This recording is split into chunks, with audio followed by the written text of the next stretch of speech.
স্বাধীনতার সূচনা হয়েছিল ইনশাআল্লাহর মাধ্যমে, যেই স্বাধীনতার কমিটমেন্ট ছিল, বিজয় অর্জন করতে পারলে এই জমিনে কোরআন সুন্নাহ বিরোধী কোনো আইন তৈরি করা হবে না, এই অঙ্গীকারের মধ্য দিয়ে যেই সংগ্রাম হয়েছিল, সেই সংগ্রামে যখন মুক্তিযুদ্ধের মাধ্যমে দেশটা স্বাধীন হলো, 1971-এর 16ই ডিসেম্বরের বিজয় দিবস উদযাপনের পর কয়েক মাসের মধ্যেই বাঙালির রক্তের বিনিময়ে অর্জিত সেই স্বাধীনতাকে ছিনতাই করা হয়েছে।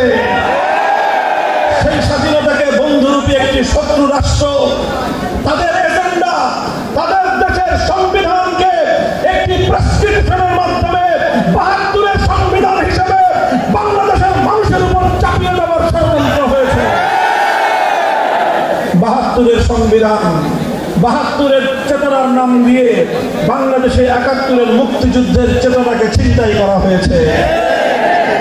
স্পষ্ট ভাষায় বলতে চাই, সেই অপশক্তি, দেশ বিরোধী সেই শক্তি, প্রকৃত স্বাধীনতা বিরোধী সেই শক্তি আবারও বাংলাদেশে 2024-এর এই ঐতিহাসিক বিজয়কে ছিনতাই করতে পারে।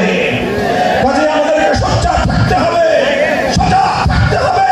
এই বিপ্লবকে মহিমান্বিত করার জন্য যারা এই বিপ্লবের অর্জনকে ছিনতাই করার চেষ্টা করবে, তাদের বিরুদ্ধে গোটা বাংলাদেশের প্রতিরোধ করে তুলতে হবে।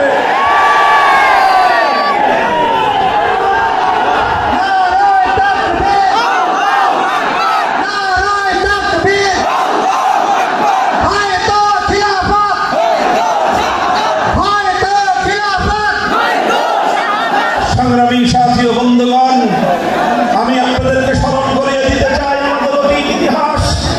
আমার এই সোনার বাংলাদেশ, এই 55,000 বর্গ মাইলের এই মানচিত্র এবং এই লাল সবুজের পতাকা আর এই বাংলাদেশের এই জাতীয় সত্তা, এটি এতটা সহজেই খুব অল্প দিনের সংগ্রামে অর্জিত হয়নি।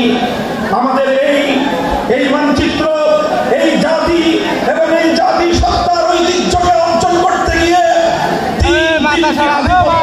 বিরোধী শক্তির বিরুদ্ধে আমাদেরকে সংগ্রাম করতে হয়েছে। আমাদের প্রথম সংগ্রাম ছিল ব্রিটিশ বেনিয়াদের বিরুদ্ধে।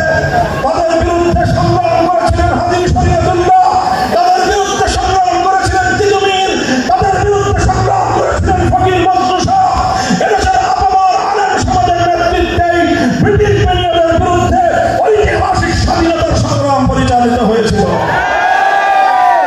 এরপর ব্রিটিশদের হাত থেকে মুক্তির সময়ে আমাদেরকে আরেকটি আধিপত্যবাদী শক্তি দাবায় রাখবার চেষ্টা করেছিল।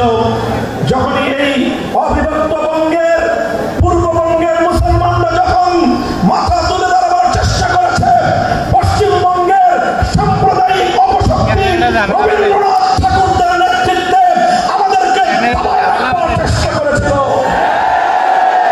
আমরা তাদের বিরুদ্ধে সংগ্রাম করেছি।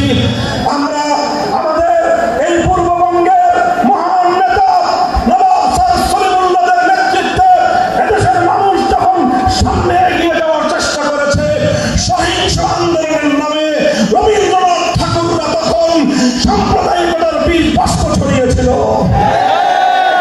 এই রিলেটেড আরও ভিডিও দেখতে চ্যানেলটি সাবস্ক্রাইব করে আমাদের পাশে থাকুন।